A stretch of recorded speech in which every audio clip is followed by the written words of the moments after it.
This is Mark J. Boone, Assistant Professor in the Department of Religion and Philosophy at Hong Kong Baptist University. This is a video abstract from my article, Is There Life in This Author? The Living Author and the Business and Importance of the Humanities in South Asia. An article published in the book Transcultural Humanities in South Asia, Critical Essays on Literature and Culture. And, well, there's the title, and there is the book's colorful depiction of South Asia. One of the fashionable theories in academia these days is that the author is dead, meaning something like this: the meaning of a text is more about what the reader does with it than about what the author of the text actually thought. So in my paper here, I argue that the author is not dead. More precisely, I give two arguments: that since writing is a medium of communication between author and reader, its meaning is shaped by its author's intent. Before getting to the arguments, I spent some time talking about whether Dumbledore is gay, and some of the relevant theories about where exactly is the meaning of a text.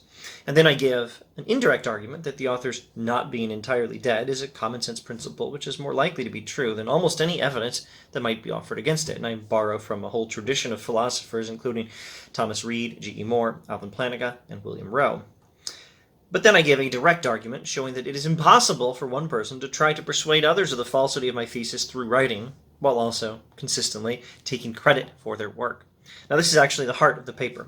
If the author is dead, then we can't rightfully give anyone credit for the meaning of texts they wrote, and they can't rightfully take credit for it. But even the people who say the author is dead have taken credit for their work, and they were right to do so. The problem isn't that they didn't live down to their theory. The problem is that their theory didn't live up to their perfectly reasonable actions there. So I say there are signs of life in the author, and so we should not ignore the author when we interpret a text.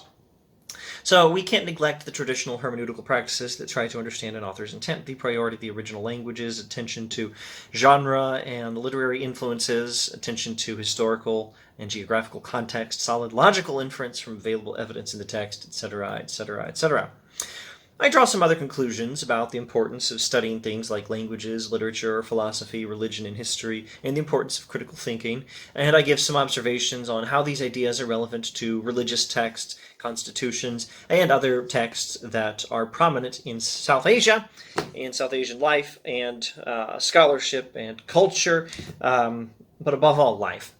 And when I say South Asia, I mean Pakistan, India, Bangladesh, Nepal, Sri Lanka, Bhutan, these countries.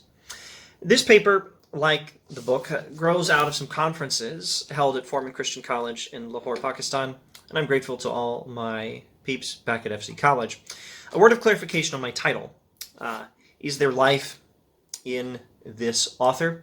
This title is inspired by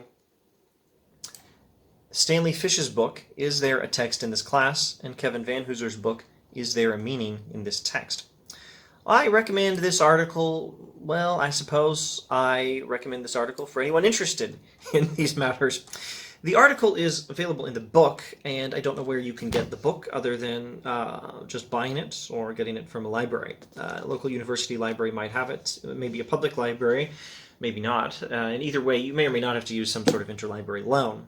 At present, I believe that's the only way to read the article. I hope to put a version of it online someday at ResearchGate or philpapers.org or academia.edu, if and when copyright and editorial permissions allow.